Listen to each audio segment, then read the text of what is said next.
لا ثانية واحدة معلش، دي مش فراخ عادية، دي هتبقى أحلى فراخ بروستد تاكلوها في حياتكم. وهنعملها في 3 خطوات بس بطريقة أسهل بالسهولة. أول خطوة في باول هنتبل الفراخ بملح وفلفل وبابريكا وكركم وتوم باودر وكوباية مية، وهنقلبهم كويس وأتبل بيهم الفراخ واسيبها في التلاجة ليلة كاملة. في الخطوة التانية هنصفيها من التتبيلة واحطها في باول يكون فيها دقيق ونشا وباكنج باودر وبيكربونات الصوديوم وفلفل اسود وملح. في الخطوة التالتة هجيب باول فيها مية ساقعة قوي وامسك كل قطعة فراخ واحطها فيها بسرعة وارجع انزلها تاني في خليط الدقيق واقوم انزلها في الزيت والزيت يكون غزير.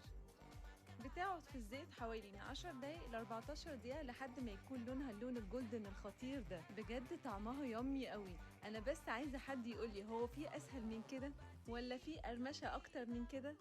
والاحلى كمان انها مش بتكون شاربة زيت خالص. المقادير هتلاقوها بالتفاصيل تحت الفيديو في الكابسول.